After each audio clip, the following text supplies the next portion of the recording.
talking about.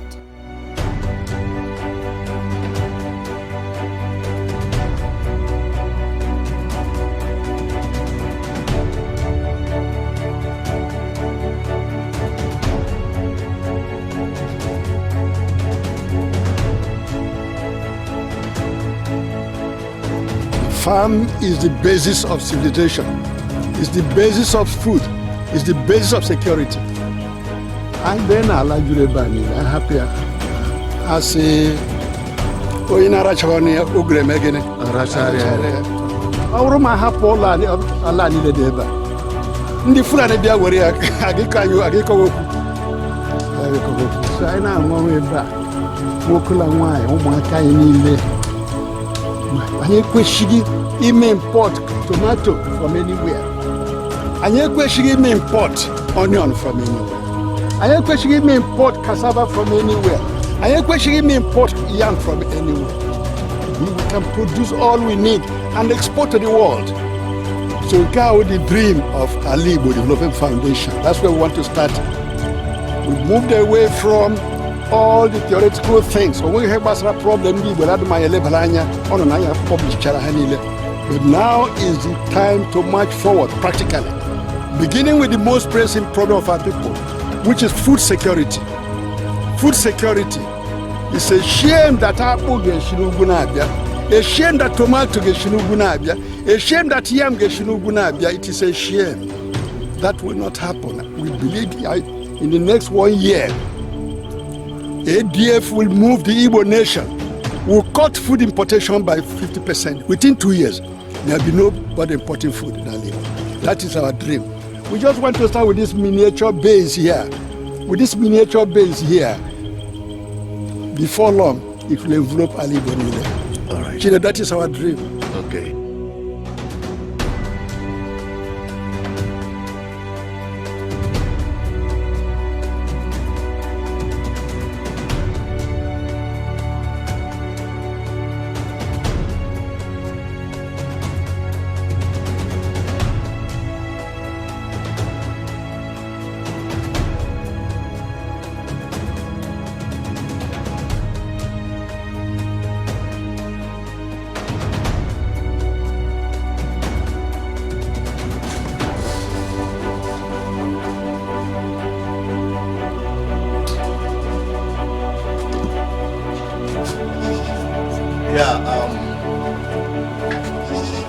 As you can see, talking about the agricultural revolution in Igbo Land. Like I promised you, this is just the beginning. I'm just bringing to you one after the other what is already on ground.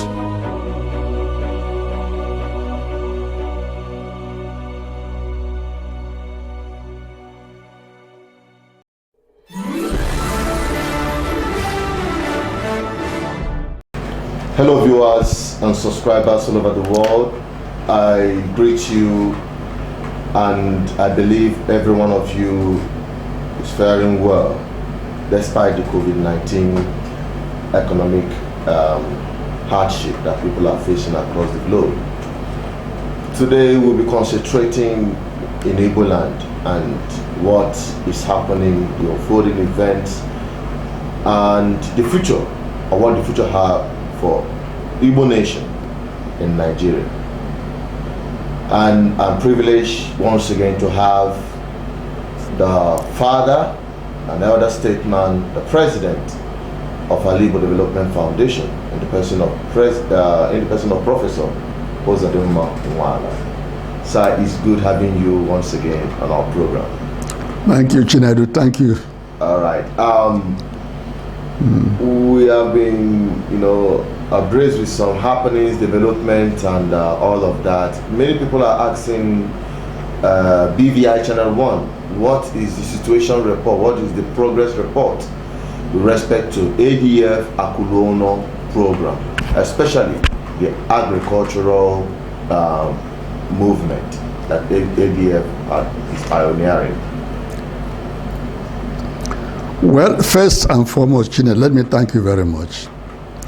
You've been a great, BVI has been a great partner in this crusade.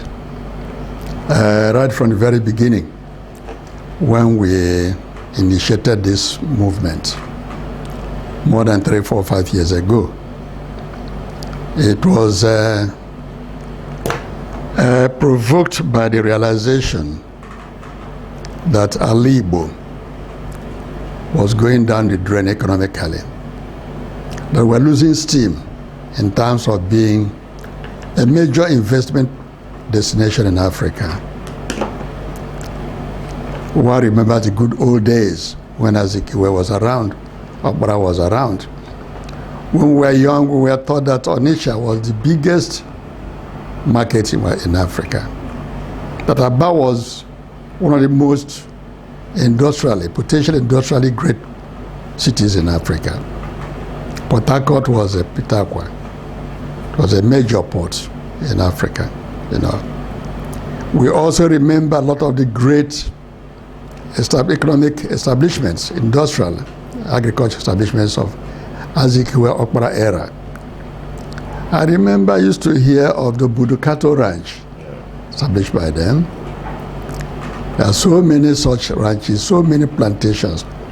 I remember too when I was a young man, a teacher, my brother was aroused by the campaign going on in the time of Okpara for establishment of palm plantations. And he called us, and we agreed to use a large portion of our father's land for palm plantation. Today, that plantation is the biggest monetary earner for our family, that this thing. I remember also that my brother, our father used to be a great cow owner. But many of them now, I think had up to 20-something. Our brother the same thing, but today all these are gone. All these are gone, you know. I also remember in our place, in our port, river port, Imo River Port in Itu, between Itu and Engwa. What a great river port in those days. The richest man in our place, called Israel, who was killed the very year I was born. He and his colleague used to have a big produce buying center in those ports. And my uncles and others used to ferry drums of palm oil, bags of palm kernel towards Igwenga, towards Iguacha, towards Opobo, and so on. But today those things are no more. And one painful experience, some years ago, I don't know whether you were in that team, when A.D.F undertook an industrial tour of Anambra State from Newe to Onitsha. We visited the industrial area center in Onitsha, an area we were told that P2B was instrumental in building the industrial, not the other part of Onitsha. We have so many companies as well and so forth. Yeah. One of the companies we visited was a vegetable oil producing company. And as the manager said, what are the raw materials you use? He said, palm oil and palm kernel. I asked him, where do you get your supplies? He said, from Edo State. From Edo State. To feed an industry in Ali Igbo that uses palm oil and palm kernel. Very painful. I don't want to go on narrating other experiences. But going from Enugu to Umuahia, as you're approaching Okigwe, you see large areas of cashew plantations, you know, set up by this man. You see palm plantations, you know. So some years, as more recent as the early part of this century, people were exporting cassava, yam, vegetables, you know, maize are not to the north. But today the reverse is the case, you know. And it's also very painful when you come to our rural areas. Our youths are roaming around the place. And mark you, these are the youths that are easily prone to the radical rhetorics of some of our organizations, youth organizations, that are patriotic, pained by what we are going through, but lacking a strategic approach to the struggle. You know, these are the people these youths listen to. They are the voices they hear, and they're pained, moved by this thing. You know, so that is the situation we have. So A.D.F said, but again, we all know, those of us have been to Kano and other places. We know that Igbo investment in these areas, say in Abuja, is up to 60–70% of it. So A.D.F thought we should initiate a campaign, a movement, touch base with our businessmen, and then we'll conceive this notion of invest at home, Akuluno, you know. And we've done quite a lot of work. People are doing this thing. Okay, now that we've been rated the background to this Akuluno campaign, since the time of inception for this campaign and now, will you say that we made progress? What's the response like from our people? The response has been very, very electrifying, very wonderful. Okay. Even at the level of conception. If you go around Alibo, you see many places where you see billboards written Akuluno. You know. When you go to the social media, I've seen some social media platform called Akuluno. You know, everybody conceptually is waking up to this. And as I said, our great business people, pathfinders, are investing so much in that area now. Our people, their attention are also turning to the area. The more recent phase of this campaign is the phase where we're trying to arouse our farmers, arouse our people to cultivate, to use the land, to make sure our lands are utilized, to make sure our youths utilize the land. And to make sure if we are in control of the land, if we invest in the land, we'll be tackling food security. If we effectively organize our youth, this thing, they will also be doing a lot to prevent any incursion by whether foreign or local miscreants that want to destroy our crops. Our women will be protected in their farms. Our girls protected in their farms. We'll be able to produce what we eat. So that is the recent phase of this movement. And over every day, we get calls from all over the place. We have many communities have donated land. We've initiated a pilot scheme in Mbaise. We've developed the land. We've had water borehole there. We built a farm house there, you know, and other communities are also inviting us to come and partner with them. Our child from abroad are also coming every day messages that they want to be part of this movement. All right. So those who want to actively participate can participate as individuals and also as a community. They can participate as individuals. Okay. They can participate as communities. They can also participate as organizations. Okay. What A.D.F is doing is picking a few communities where we want to directly get involved with the communities in developing the centers there. Okay. Like as I said, one is in Itumbaise, another one is developing in Akabo, in Mbaise, and other places as well. All right. Owing to the security situation in Alibo today, do you see it as a threat to the Akuluno movement, especially with respect to the agricultural setup that you are encouraging our people to come back? The security situation is a great threat. First and foremost, I read a report by Inter-Society. Even as Inter-Society was doing that, A.D.F security committees have done a lot of search and found out that foreigners occupying many of our forests, many of our lands in different areas. Whatever that means, it's not good for our security. It's not good for our security. But if we now mobilize our people to engage in cooperative farming, engage our youths to join in this farming, not to roam around, and also teach them to protect their land. You see, in our traditional society,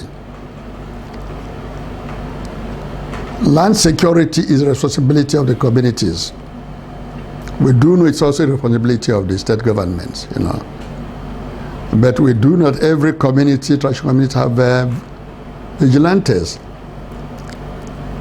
If you have these vigilantes being youths that are engaged in farming, I think that will be a much more constructive way to utilize youth power than merely asking them to demonstrate along the roads and do this and do that, which is not safe enough for them. But talking about safety, we're talking about safety that has to do with inordinate and reckless heroism. Heroism. Where the youth are organized and they are engaged in protecting their land, that's a much more positive way to engage the power of the youth. Yeah. So right now, the opportunity is still there for our people to invest. Those of you who are interested, since the time, I think early this year, we launched the Pioneer Farm Settlement in Mbise. Sure.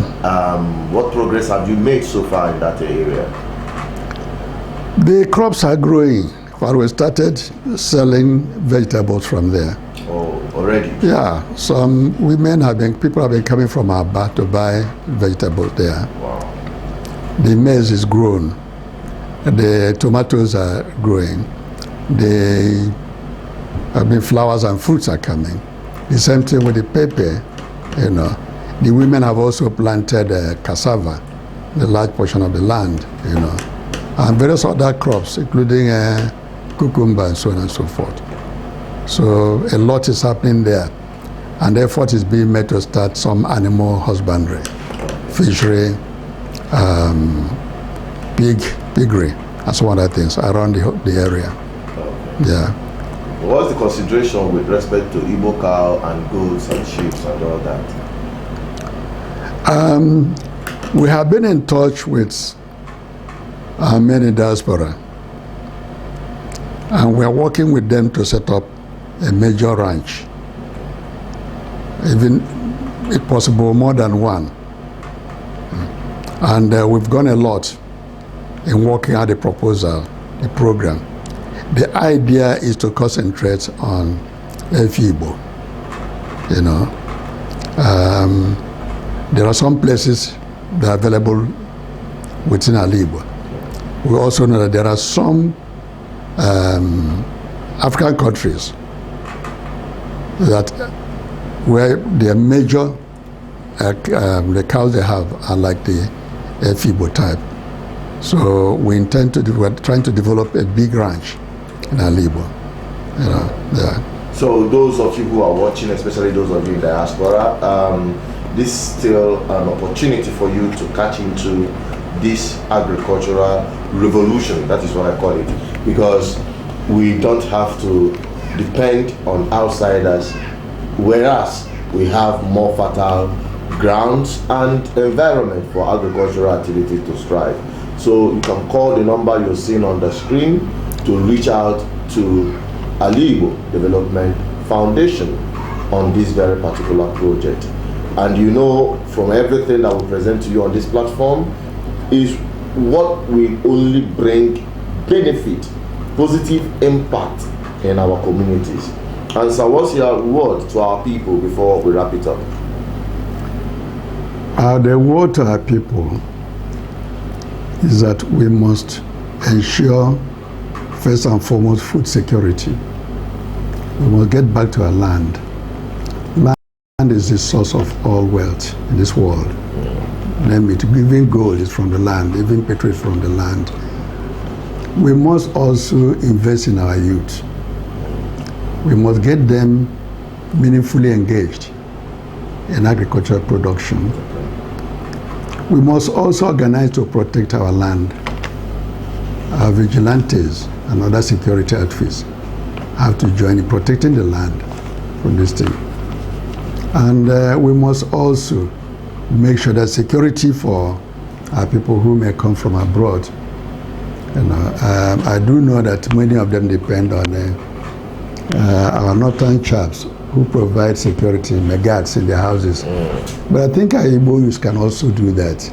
Okay. We can engage our security institutions to begin to mobilize the youth to also provide security for our kids and kids when they come back from home.